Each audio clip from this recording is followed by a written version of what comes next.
Jumpa lagi trader Indonesia. Assalamualaikum warahmatullahi wabarakatuh. Buat rekan trader Indonesia dimanapun berada, trader Indonesia, trader A-Market yang sangat luar biasa. Hari ini hari Jumat, Jumat penuh barokah, 14 Oktober 2022. Kembali lagi saya, seperti biasa setiap hari saya datang buat rekan trader semuanya untuk membawakan analisa trading harian kita pada hari ini, plus sedikit tema informasi fundamental apa yang sedang terjadi pada pasar saat ini. Saya selalu dan senantiasa memberikan informasi-informasi yang terbaru, terkini, terup to date buat rekan trader supaya rekan trader bisa memahami kondisi yang sedang terjadi saat ini sehingga bisa sedikitnya memberikan gambaran masukan terhadap apa yang akan dilakukan oleh rekan trader semuanya. Oke rekan trader, hari ini kita akan, sebelum masuk ke analisa teknikal, kita akan masuk dulu. Saya akan membahas sedikit tentang tema yang terjadi pada hari ini. Nah, ini tema saya ini saya angkat nih, ada kelanjutan dari kemarin. Kalau kemarin kan saya memberikan tema tentang data inflasi yang akan dikeluarkan oleh Amerika ya, kemarin pada pukul 19.30 waktu Indonesia bagian Barat.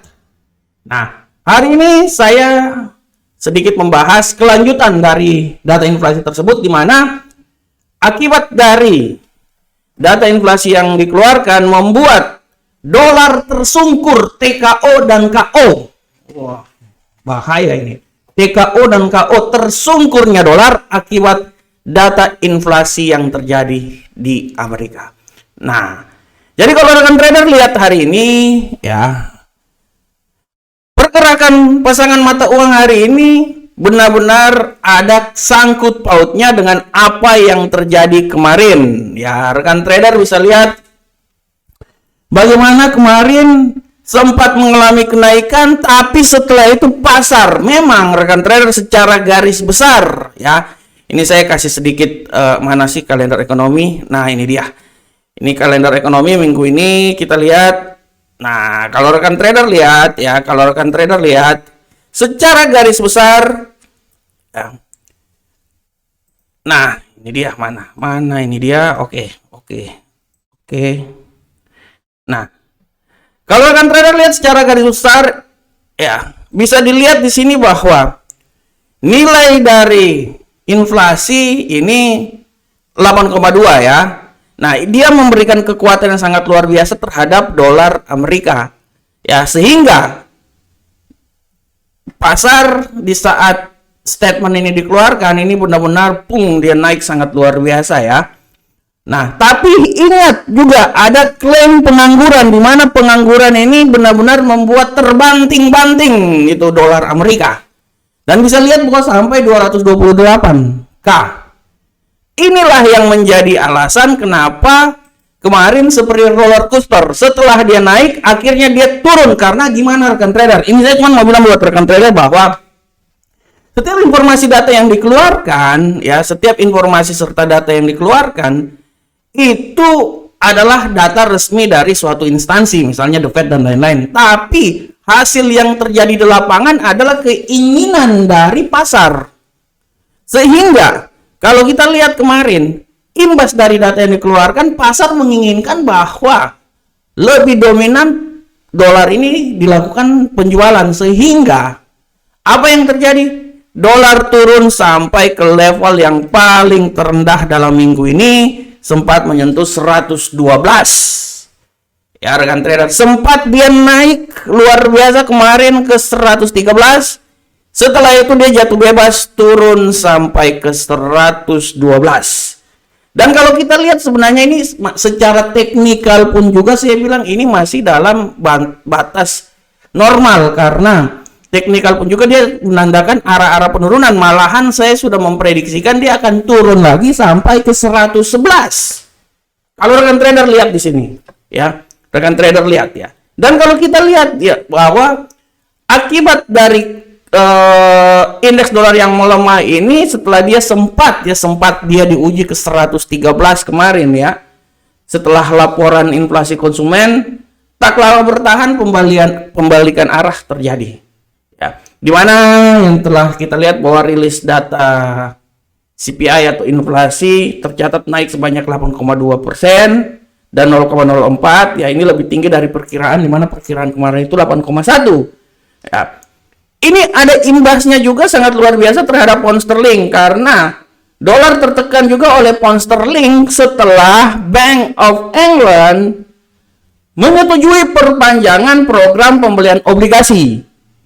Ya, setelah hal ini adalah program darurat yang dilakukan oleh Bank of England ya 14 Oktober. Nah, dari sinilah yang menjadi alasan kenapa dolar itu memiliki nuansa bearish lebih banyak dalam minggu ini. Nah, ini dia. Akibat dari hal tersebut terjadi kenaikan yang signifikan terhadap beberapa pasangan mata uang seperti Euro USD, sempat juga gold dan lain-lain. Nah, tapi kalau berbicara tentang Euro USD, saya masih tetap yakin bahwa dia sampai akhir tahun ini dia akan mencoba sampai di titik 1.00. Jadi dia masih tetap bergerak antara 0.97, 98, 99. Jadi dia masih tetap bergerak di area-area di situ. Nah, oleh karena itu rekan trader, apa yang terjadi saat ini adalah imbas ya, karena secara garis besar data informasi yang terbesar sudah keluar kemarin ya. Sisanya memang ada informasi data fundamental juga, tapi tidak sebesar seperti yang kemarin ya. Non-farm, FOMC, laporan inflasi. Nah, ini dia. Inilah yang menjadi alasan kenapa kalau rekan trader lihat bahwa kecenderungan penurunan masih tetap terjadi. Dolar ini masih tetap, saya pikir masih tetap terjadi. Dia akan turun sampai di batas 111, sehingga ini bisa memberikan kekuatan ya terhadap pasangan-pasangan mata uang lainnya ya. Untuk gold misalnya, menurut analisa saya, gold ini kalau kita lihat ya, naik turun, dia agak koreksi sedikit ya. Tapi saya lihat ya kemungkinan besar ya. Saya lihat kemungkinan besar peluang turun terhadap gold masih tetap ada. Masih tetap ada. Nah, sedangkan untuk minggu ini saya pikir minggu ini ditutup di mana dolar Amerika benar-benar KO ya. Nah, dia jatuh.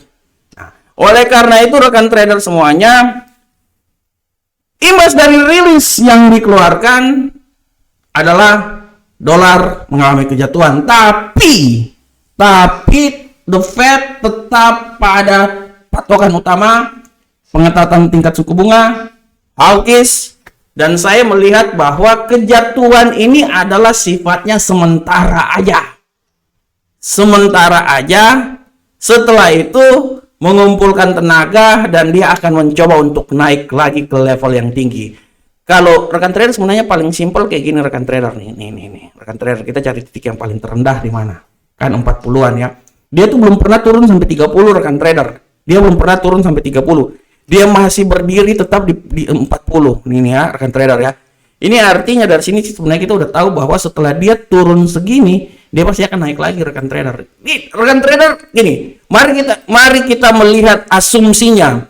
Rekan trader nih, kecuali di sini ya, kecuali di sini ya. Nah, ini tanggal berapa ini? 28/12/2020. Ah, ini. Tapi rekan trader lihat, dia naik, dia turun, dia naik, kecenderungan naik ya. Nah, rekan trader lihat. Dia itu tidak sampai di level 30 rekan trader, dia cuma sampai di level 41,6 atau taruhlah 50 lah.